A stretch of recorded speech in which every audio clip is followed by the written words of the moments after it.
안녕하세요. 네, 네, 반갑습니다. 네, 네. 자, 이제 오늘 제가 말씀드릴 내용은요.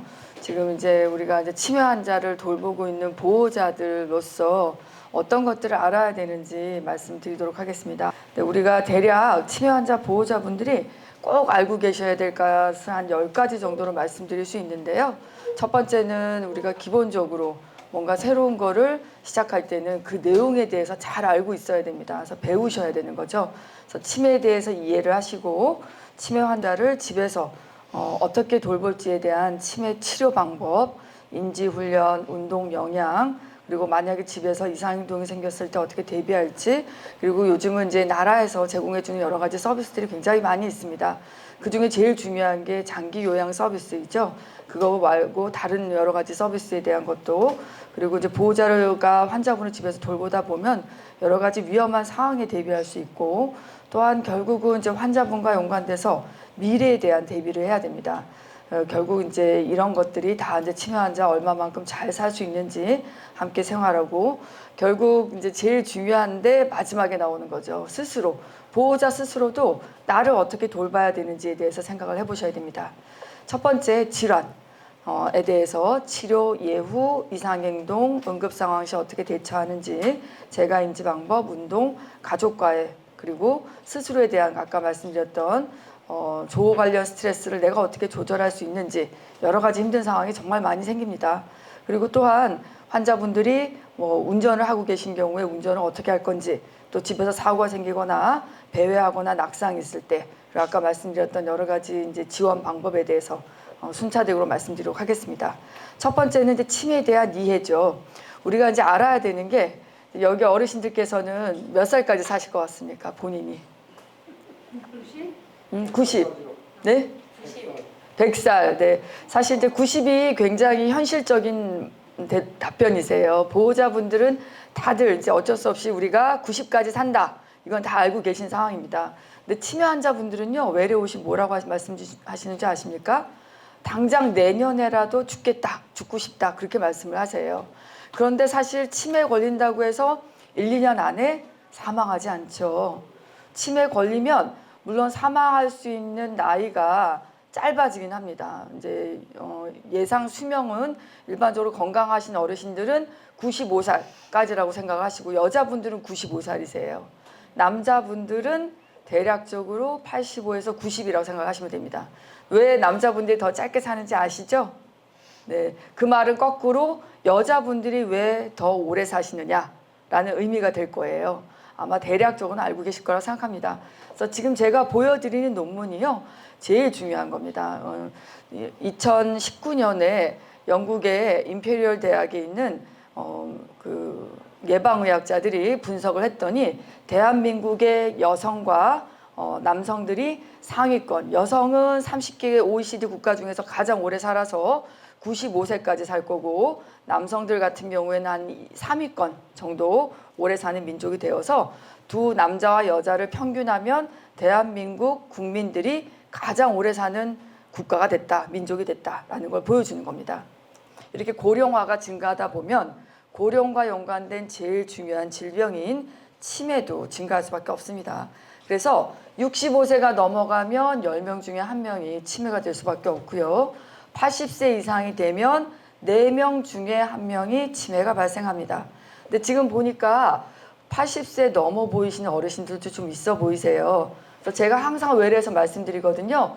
80이 넘었는데 치매 안 걸리고 기억력 깜빡깜빡하고 약간의 인지장애만 있으면 이거는 로또입니다. 로또라고 생각하셔야 돼요. 그래서 우리가 80세 이상 넘어가면 약간의 인지장애가 있고 기억력이 깜빡깜빡한 거는 뭐다? 로또다라고 생각하시고 주변에도 그렇게 말씀해 주셔야 돼요. 왜냐하면 4명 중에 1명이 치매를 걸리는데 그 치매에 안 걸린 게 당연히 로또일 수밖에 없는 겁니다. 그만큼 나이가 들면 치매가 생길 수밖에 없다라고 생각하셔야 됩니다. 그런데 우리가 원하는 건 뭐냐? 치매로 넘어가는 걸 막는, 약간의 경도인지 장애, 약간의 기억력 장애는 그럴 수 있다라고 생각하지만 치매로 넘어가지 않도록 하는 게 제일 중요한 거다라고 생각하시는 겁니다.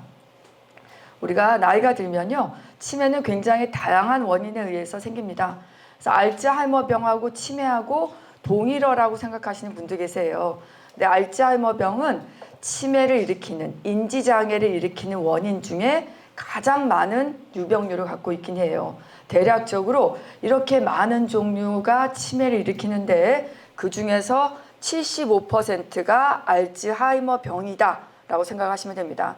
그 외에 또 흔한 병이 혈관성 치매, 파킨슨병을 동반한 치매도 있고요. 그래서 이렇게 다양한 원인에 의해서 생기는데 또한 다양한 질환에 의해서 악화가 돼요.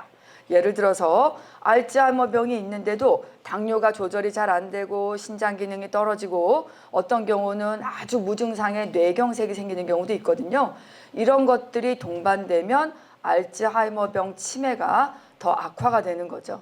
또 어떤 경우는 똑같은 알츠하이머병을 갖고 있는데도 아포지단백 유전자 4형이라는 게 있으면 또 치매가 알츠하이머병이 빠르게 나빠지는 경우도 있습니다. 그래서 우리가 알츠하이머병이 있다가도 어떤 분들이 갑자기 급작스럽게 나빠지면 이것의 원인이 다른 원인이 있는 게 아닌지 생각을 해봐야 됩니다. 두 번째는 치매 치료의 중요성에 대해서 말씀드리겠습니다. 그래서 치매는 아까도 말씀드렸듯이 알츠하이머병 치매는 우리가 예방하려고 노력하는 병입니다. 근데 그 이유는 첫 번째는 아직까지 100% 치료가 완치되는 병이 아닙니다. 완치가 되는 병은 아니지만 치료가 가능한 병이라는 겁니다. 그래서 어떤 치료를 하느냐? 아세틸콜린 분해효소 억제제라는 약이 있는데요. 이 약은 뇌 안에서 뇌의 인지 기능을 약간 도움이 되게끔 하고 알츠하이머 병에 의해 생기는 여러 가지 아밀로이드에 대한 독성에 대해서 저항성을 갖게끔 해주는 약입니다. 근데 중요한 것은 이 약은 진행 속도를 한 6개월에서 2년 정도 늦출 수 있는 것일 뿐이고 이 약을 사용한다고 해서 100% 완치가 되는 건 아닙니다. 그래서 우리가 원하는 것은 정상 수준으로 회복하는 게 아니라 최적의 수준으로 개선하고 비정상적인 기능을 최대한 정상으로 유지하게끔 하는 것이 목적이라고 생각하면 됩니다. 그래서 어떻게 치료를 하느냐? 칵테일 치료라고 말씀드릴 수가 있어요.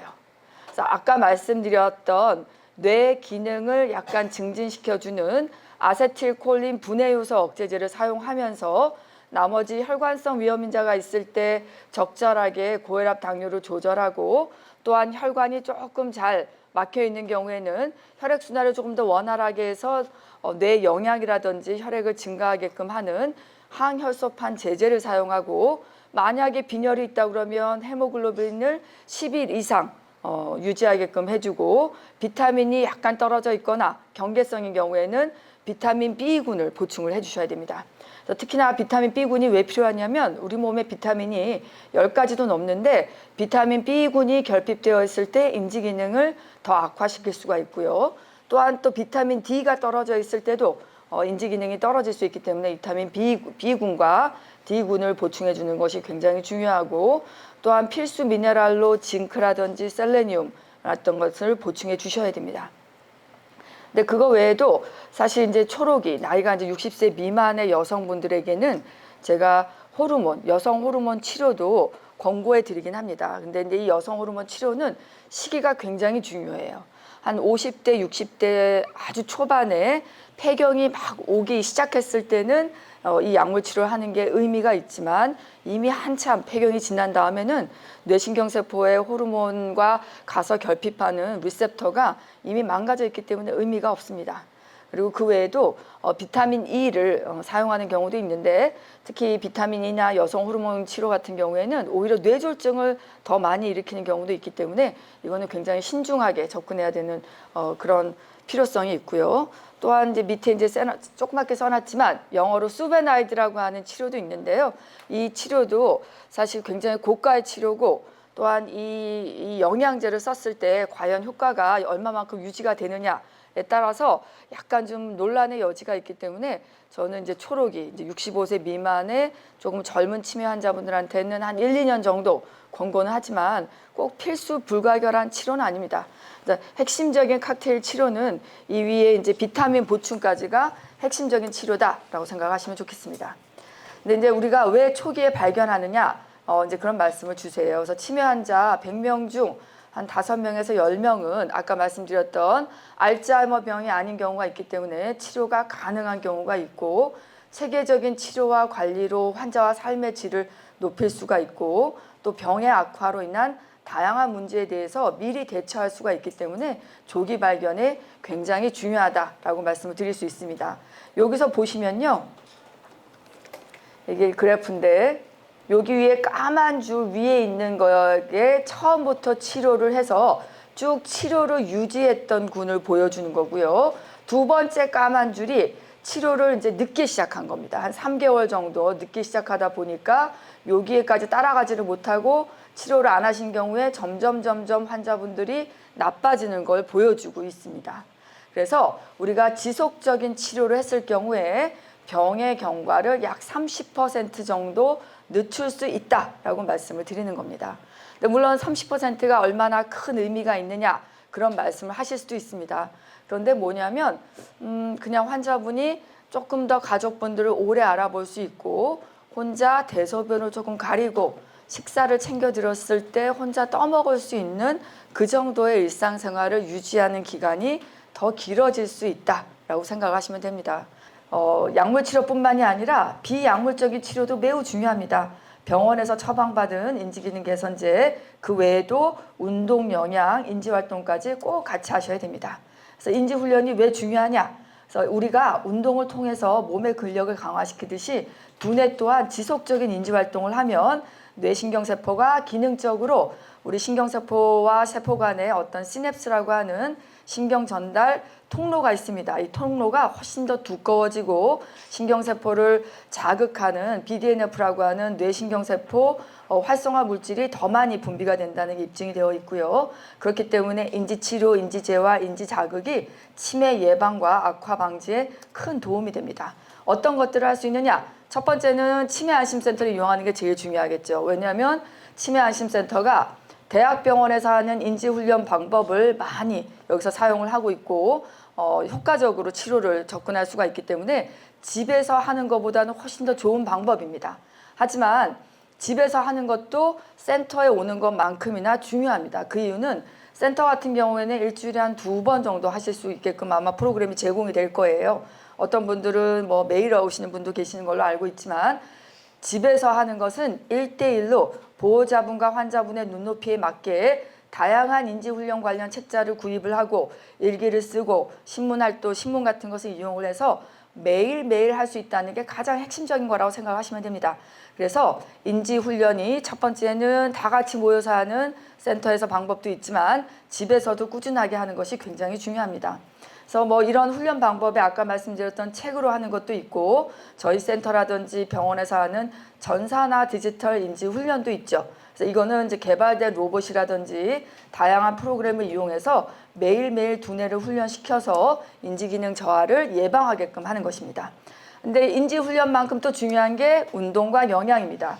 그래서 운동은 적어도 150분 이상 또는 75분 이상 격렬한 유산소 운동, 이런 것들을 지속적으로 일주일 동안에 하시면 됩니다. 그래서 한 번에 30분을 하셔도 되고, 뭐 한꺼번에 45분을 하셔도 되고, 일주일에 총 150분, 약간 빠르게 걷기는 150분, 약간 빠르게 달리기 정도는 75분 정도 하시는 게 뇌신경세포에 도움이 된다는 거, 그리고 한 번 하시게 되면 지속적으로 10분 이상 하셔야 되는 겁니다.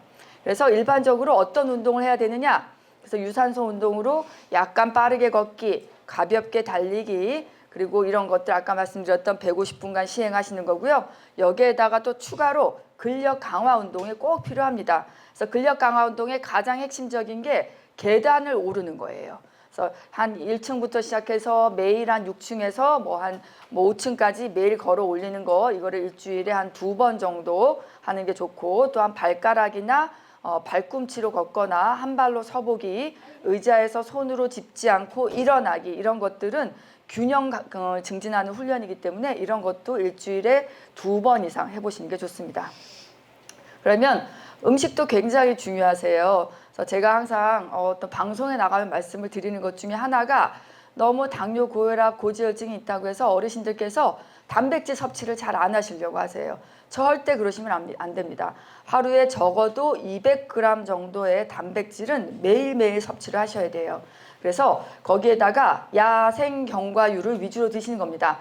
야가 야채, 생선, 견과류, 과일, 유는 유지방 제품이 아니라 식물성 유예요. 그래서 뭐냐면 올리브오일이라든지 들기름 이런 것들을 충분히 드시는 거를 야생 견과유라고 합니다. 외우기 쉽지요? 한번 따라서 말씀해 보세요. 야생 견과유. 야는 뭐라고요? 생, 견, 과, 유가 뭐죠? 식물성. 그래서 들기름, 올리브오일 이런 것들을 위주로 식사를 꼭 챙겨 드시는 겁니다.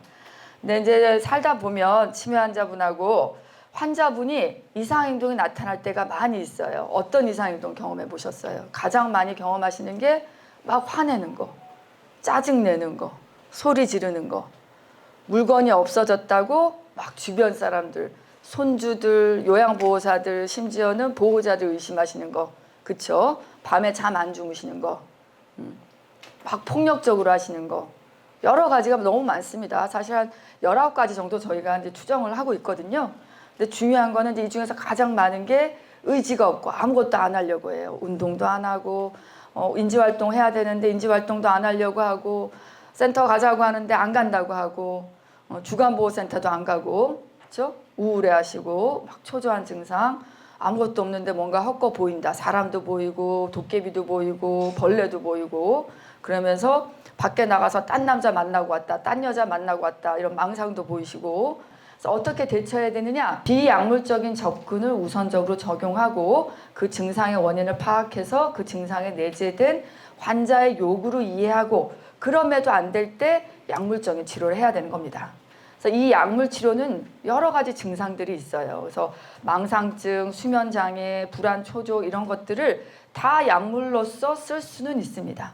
알고 계시죠? 적절하게 쓸 수 있는데 항상 부작용이 있어요. 몸이 뻣뻣해지고 졸림, 변비, 기립성 저혈압, 오심구토, 설사, 졸음, 혼동, 공통적으로 졸려하는 부작용이 생기는 겁니다. 그리고 이제 6번째, 장기요양보험. 자, 장기요양보험 모르시는 분 한 손 들어보세요. 없으시죠? 이제는 노인 장기요양보험은 다 알고 계십니다. 근데 제가 항상 말씀드리는 게 있어요. 첫 번째가 노인 장기요양보호사 자격증을 보호자분들이 따셔라 라고 말씀을 드려요. 그러면 제가 이렇게 말씀 안 드리는 거 다 요양보호사 교육 받으시면서 다 공부하고 알게 되십니다. 그게 첫 번째로 치매에 대해서 알게 되는 보호자의 조건이에요. 그러고 난 다음에 집에서 재가 요양사를 신청을 하셔서 나라에서 일정 부분 지원하는 비용을 받으셔도 되고요. 아니면 그냥 요양사 자격증만 따시고 또 주간보호센터 이용하실 수 있습니다. 근데 어쨌든 본인이 요양사 자격증을 따시면 훨씬 더 많은 이해를 하시게 되세요. 그래서 저는 저희 이제 친정 어머님, 아버님이 아버님이 아직 치매는 아니세요. 경도 인지 장애시거든요. 근데 저희 친정 어머님을 작년에 요양사 자격증을 따게 했어요. 몇 살이신지 아세요? 83세입니다. 올해로 만으로 82세가 되셨어요. 제가 이 말씀을 드리는 거는 나이가 제한이 아니라는 겁니다. 하실 수 있습니다. 그래서 만약에 안 하셨다고 하면 한번 생각을 해보시고, 또한 치매 가족 휴가제가 있어요. 나는 환자분을 지금 당장 시설로 보내고 싶진 않다. 하지만 한 2박 3일 정도 조금 쉬고 싶다라고 생각했을 때 이런 치매 가족 휴가제가 있기 때문에 사용해 보시고, 이런 모든 궁금한 거를 중앙치매센터에서 운영하는 치매 상담 콜센터에 전화하시면, 저희 센터는 24시간이 아니잖아요. 여기는 24시간입니다. 1899-9988 꼭 외우고 계세요. 이런 중요한 것들은 핸드폰에 적어두면 안 됩니다. 자, 외워보세요. 1899-9988 1899-9988 집에 가셔서도 반복하시고 한 10번만 반복하시면 금방 기억납니다. 네. 그래서 위험에 대한 대비예요. 가스 타이머, 집에 타이머 설치 안 하신 보호자분 계십니까? 다 하셨죠? 이건 기본적으로 어르신들이 혼자 사시거나 두 분이 사시면 인지장애가 아니어도 무조건 설치하셔야 돼요. 저희 집에도 설치했습니다. 왜냐하면 저 때문에.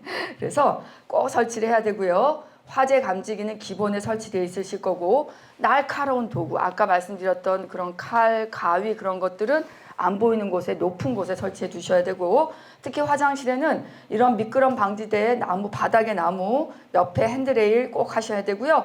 뜨거운 온수에는 약간 빨간색 뭐 스티커라든지 뭐 그런 걸 붙여 놓으셔서 눈에 확실하게 띄게 해주셔야 되고, 항상 목욕탕에는 의자가 구비되어 있어서 앉아서 세수하거나 앉아나 시킬 수 있도록 해주셔야 되고요. 위험한 물질은 숨겨 두셔야 됩니다.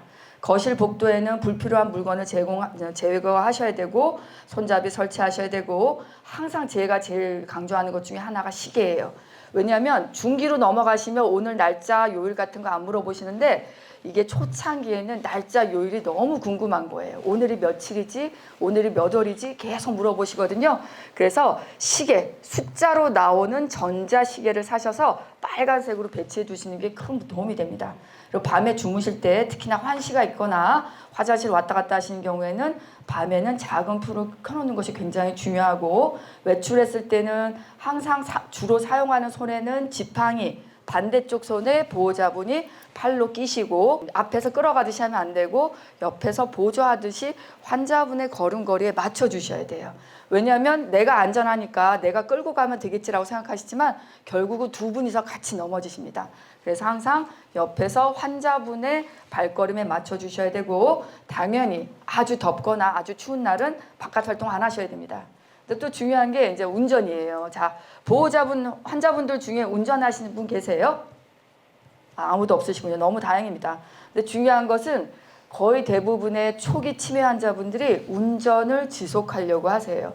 이거 설득하는 게 외래에서 기본 한 10분은 걸립니다. 그런데 설득을 하셔야 돼요. 집에서 설득하고 병원에 와서 제가 또 설득하고 결국은 해결해야 되는 게 왜일까요? 타인에게 위해를 가하기 때문입니다. 그래서 사실 이제 이 문제는 굉장히 중요한 건데요.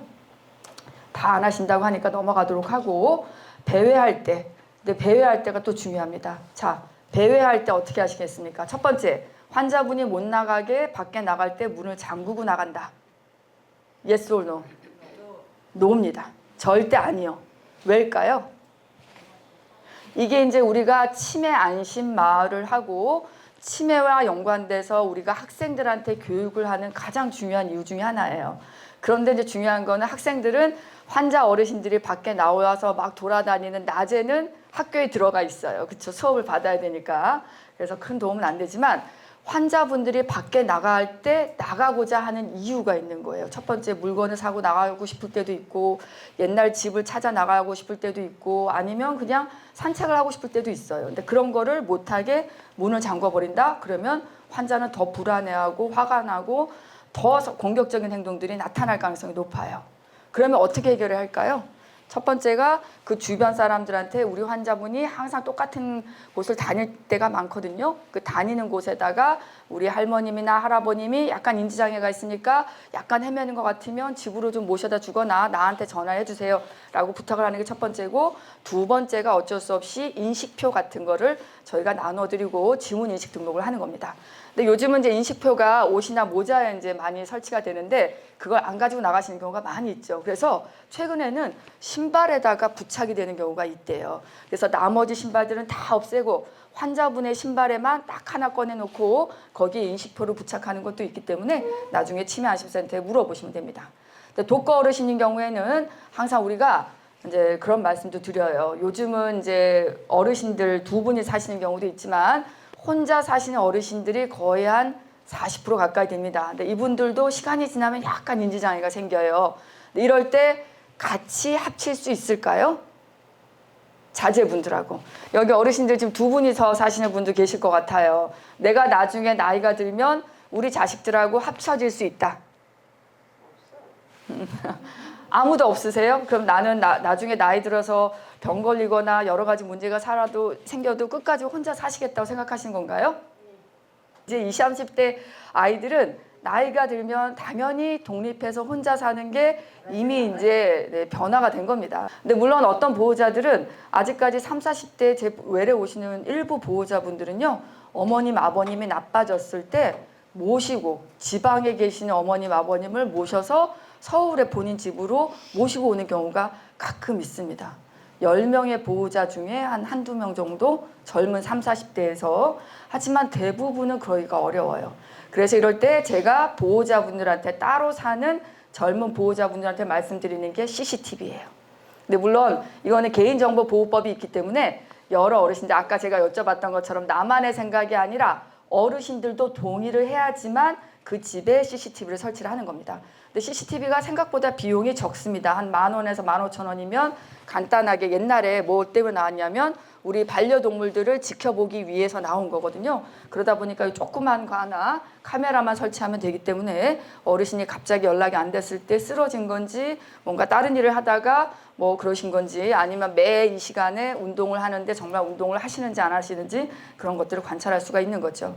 몇 가지 응급상황도 기억을 하셔야 됩니다. 38도 넘는 고열, 빈맥, 구토, 설사, 갑자기 뭐 의식을 잃고 쓰러지거나 경련, 그리고 다리, 팔다리가 부종이 생길 때도 알고 계셔야 됩니다.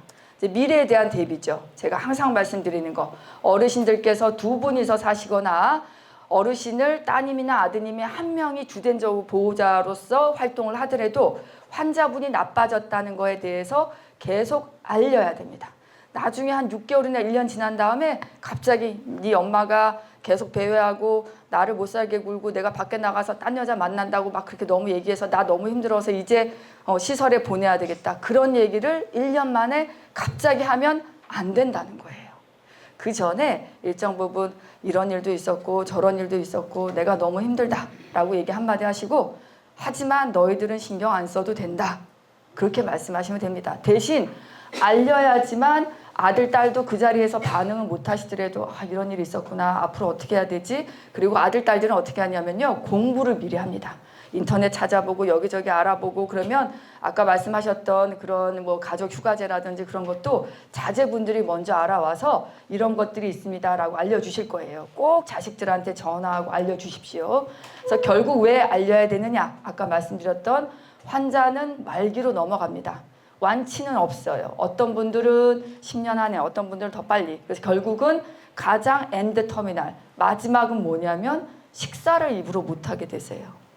그래서 주 보호자가 환자를 돌볼 수 없는 때가 옵니다. 물론 제 환자 보호자분들 중에 지금 말기로 위 식도관 여기 배 밥줄을 콧줄이 아니라 밥줄을 위에다 꽂는 것도 있어요. 그걸 하고 계신 보호자분도 집에서 돌보시는 분도 계세요. 하지만 많은 수는 이제 요양병원이라든지 요양원에서 임종을 맞이할 수 있게 되기 때문에 임종을 어디서 맞으실지 혼자 결정하지 마시고 가족들에게도 의견권을 주셔서 같이 결정하셔야 됩니다. 말씀드렸던 것처럼 이렇게 됩니다.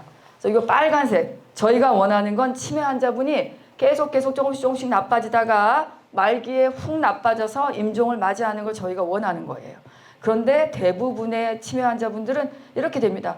여기서 잘 돌보다가 중간에 나빠졌다가 또 좋아졌다가 또 중간에 나빠졌다가 또 약간 좋아졌다가 이런 상태로 넘어가게 되고요. 어떤 분들은 이제 혼자 계시는 치매 환자 분이면 계속 이렇게 나빠지는 거죠. 좋아지는 경과를 볼 수 없게. 그래서 이 정도라도 우리가 유지하는 거는 그 사이에 보호자분이 적절하게 돌봄을 드렸을 때는 이 정도로 유지하고 우리가 얘기하는 최상의 돌봄이란 거는 처음에 진단받았을 때의 건강 상태를 유지하고 인지기능은 계속 나빠집니다. 건강 상태를 유지하다가 마지막으로 나빠지는 걸 이걸 저희가 원한다라고 생각하시면 됩니다. 그래서 요양시설을 언제 입소하실지 입소하고 난 후에는 얼마만큼 주기적으로 방문하고 얼굴 상태 잘 인식하는지 내가 누군지 알아보는 거 그리고 건강 상태 어디 멍든 데는 없는지 주기적으로 가서 목욕시키시고 몸무게는 영양 상태를 파악하는 제일 중요한 지표입니다. 여러 어르신들이 환자분이 식사를 좀 잘 안 하는 것 같다 그러면 몸무게를 재보시면 돼요. 그래서 매주마다 몸무게가 비슷하거나 쪘다 빠졌다 아까 제가 쪘다고 말씀하셨는데 제가 좀 살이 좀 쪘거든요. 찐 거와 상관없이 약간 빠질 때가 건강 상태가 나빠지는 겁니다. 그래서 2kg 이상 빠질 때는 꼭 주치의 선생님한테 얘기하셔야 되고 그래서 중증 치매로 넘어갑니다. 근데 중증 치매라고 하는 건요. 우리가 치매 임상 척도 2점 이상 그리고 인지기능 점수가 18점 미만일 경우에 중증 치매라고 합니다. 그러면 치매 임상 척도가 2점이라고 하는 건 어느 정도가 될까요? 생각보다 아주 나쁜 단계는 아닙니다. 첫 번째가 보호자분을 누군지 잘 모를 때, 보호자분이 우리 가족인 건 아는데 딸인지 뭐 엄마인지 아니면 남편인지 아들인지 아니면 옛날에 본인의 아버지인지 헷갈리는 게 우리가 일반적으로 말씀드리는 치매 임상 척도 2점이다라고 생각하시면 됩니다. 그리고 성년 후견 제도도 굉장히 중요하세요. 아직까지 이제 성년 후견 제도 신청 안 하신 분들이 많으실 텐데, 성년 후견 제도는 만약에 환자분 앞으로 땅이 있거나 집이 있거나 뭔가 재산이 있을 때는 내가 가장 믿을 수 있는 누군가를 나의 법적인 사람으로 정하는 겁니다. 그래서 인지 기능이 좋을 때 미리 신청하시면 한정 후견인으로 하시면 되고요. 인지 기능이 너무 나빠졌으면 법적으로 법무사라든지 변호사를 쓰셔서 이 환자의 보호자를 누가 할지를 정하는 겁니다. 그래서 사전 연명 의료 의향서를 신청을 하셔야 합니다. 그래서 사전 연명 의료 의향서 신청하신 분 계십니까? 굉장히 많이 하셨네요. 이거 꼭 하셔야 되는 겁니다. 이거는 나뿐만이 아니라 우리 환자 가족분들 다 신청하셔서 19세 이상이 되시면 누구나 임종 과정에 있는 환자가 됐을 때를 대비하여서 미리 신청을 하는 겁니다. 그래서 나는 이러한 뭐 혈액투석, 뭐 심폐소생술 이런 것들 아무것도 안 하겠다라는 거를 내가 선택사항으로서 하는 것이고, 한 번 등록이 되면 모든 전국기관에 다 공통으로 다 사용이 될 수 있게끔 되어 있습니다. 그래서 이제 효과적인 의사소통 방법 제일 중요하죠. 천천히 낮은 톤으로 환자가 말하는 속도에 맞추고 짧고 간결한 문장을 사용해야 되고요. 한 번에 하나씩 천천히 물어봐야 되고, 여러 가지를 선택할 수 있게 한꺼번에 질문하는 것은 절대 피하셔야 됩니다. 그래서 한 번에 하나 질문하고 환자분이 반응할 때까지 기다리셔야 되는 겁니다. 단어를 사용하지 못할 때는 스스로 찾도록 하지 않고 환자가 이해할 수 있는 말로 대치해서 환자가 고를 수 있도록 얘기해 주시는 게 좋고요. 이해할 수 있는 쉬운 단어 쓰시고, 부적절한 단어를 댈 때는 정확한 단어를 추정해서 말하면서 이 말이 맞나요? 아닌가요? 라고 물어보셔야 되고, 언어보다 비언어적인 의사소통 방법에 더 잘 반응하기 때문에 직접 바라보고 미소와 몸짓으로 얘기를 하셔야 합니다. 또한 집안에서는 매일 규칙적인 생활을 하는 게 중요합니다. 그래서 아침에 운동했다가 저녁에 운동했다 그렇게 안 하고, 아침에 인지활동이나 센터와 하는 중회의를 하고 오후에는 뭐 산책을 나간다든지 그런 규칙적인 행동을 하시는 게 중요하고, 집안에서 환자분이 할 수 있는 간단한 일은 계속 시키는 게 좋습니다. 빨래하고 수건 양말 정리하고 식사 때 돕고 간단하게 물 주고 풀 뽑기, 활동적인 놀이 같이 하시는 게 중요합니다.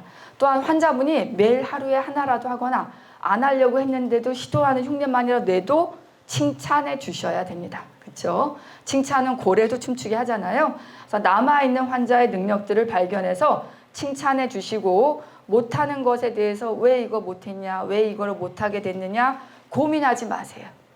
그냥 못하게 되는 겁니다. 다른 이유가 있는 게 아니에요. 그래서 가벼운 스킨십, 격려 자꾸 해주시고, 아까 제가 말씀드렸던 그 환자 보호자분처럼 자꾸 안아주시고 손잡고 팔짱 껴주시고, 이러한 스킨십이 굉장히 큰 치료 방법이 됩니다. 그래서 환자 가족과 자신의 사진을 보여주고 옛날 기억을 자극했고 행복했던 시절을 자꾸 떠올려 보시는 겁니다. 생각해보면 우리 머릿속에서 지금 막 갑자기 어떤 기억을 떠올리라 하면 좋은 기억보다 나쁜 기억이 더 많이 떠올라요. 그건 왜 그러냐면 우리의 기억 체계 자체가 나빴던 기억을 자꾸 기억하게 만들어서 그 나쁜 상황을 피하게 만들게끔 하기 위한 겁니다. 그래서 태초 때부터 우리를 보호하기 위한 본능인 거예요. 그런데 중요한 것은 우리가 그러기에는 너무너무 오래 길게 사는데 자꾸 나쁜 기억은 떠오르는데 좋은 기억은 노력해야지 떠오르거든요. 근데 중요한 것은 우리가 사진을 찍는 거는 슬펐을 때나 화날 때 사진 찍습니까? 아닙니다. 항상 즐겁고 행복할 때만 사진을 찍어요. 그렇기 때문에 자꾸 우울한 느낌이 들거나 슬픈 생각이 들면 사진첩을 자꾸 꺼내 보시고 거기에 포스트잇 딱지 같은 거 붙이시면서 누구랑 여행 갔는지, 이 사람이 누구고, 장소가 어디고, 날짜가 언제고 자꾸 기록을 해보시는 게 제가 이제 사진 수첩 일기라고 말씀드리거든요. 자꾸 하셔야 됩니다. 그리고 환자분하고 같이 하시고, 이제는 치매 보호자분들이 스스로 돌보셔야 돼요. 어떻게 하냐면 결국은 환자가 나빠지고 시설로 넘어갈 수도 있고 집에서도 돌볼 수 있지만 결국은 사망을 하게 되십니다. 그래서 이 과정에 대한 슬픔, 두려움, 걱정 가끔 떠오르실 거예요. 떠오르는 게 기본입니다. 아까 뭐라고 말씀드렸어요. 이런 나쁜 기억은 나를 보호하기 위한 하나의 기제이기 때문에 떠오를 수밖에 없어요. 근데 중요한 것은 지금 순간에서 나는 잘하고 있고 나는 최선을 다하고 있고 이렇게 돌보는 사람은 세상에 많지 않다.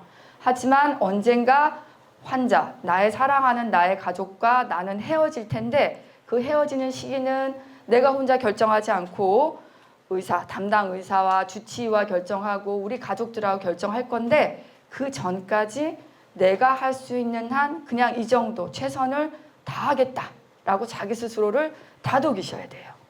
나는 잘하고 있다라고 생각하셔야지 다음에 더 잘할 기회가 생기고 더 잘하고 싶은 능력이 생기고 노력하고 싶은 마음이 생깁니다. 내가 자꾸 못한다고 생각하면 오히려 더 위축되고 안 하게 될 가능성이 높아요. 아시겠죠? 자, 자기를 이렇게 두들겨 주세요. 난 잘하고 있다. 네, 잘하고 계신 거예요. 제가 항상 말씀드리지만 이렇게 치매 안심센터 오셔서 교육받는 보호자분들 많지 않으세요. 정말 잘하고 계신 겁니다. 네, 박수. 네, 네. 그러고 두 번째는 뭐냐면 정말 가끔 보호자분들이 어느 순간에 바뀌어서 오세요. 아버님이나 어머님이 안 오시고 젊은 따님, 아드님이 올 때가 있어요. 깜짝 놀라 제가 여쭤보거든요. 그러면 뇌졸중, 암 그런 경우도 종종 있습니다. 그래서 꼭 보호자분들이 건강 체크를 하셔야 돼요. 우리나라에 제일 좋은 게 하이검진, 국가검진 있죠. 2년마다 할 수 있게끔 되어 있습니다. 나는 매년 국가검진 한다. 네, 꼭 그러니까 매년은 아니지만 나라에서 나오는 거 나올 때마다 꼭 하셔야 됩니다. 그리고 세 번째로 더 중요한 거예요. 치매 예방을 위해서, 나의 치매 예방을 위해서 인지활동, 주기적인 운동, 그리고 센터에 오셔서 꼭 프로그램 진행해야 된다라고 말씀드리면서 네, 마치도록 하겠습니다. 네, 감사합니다.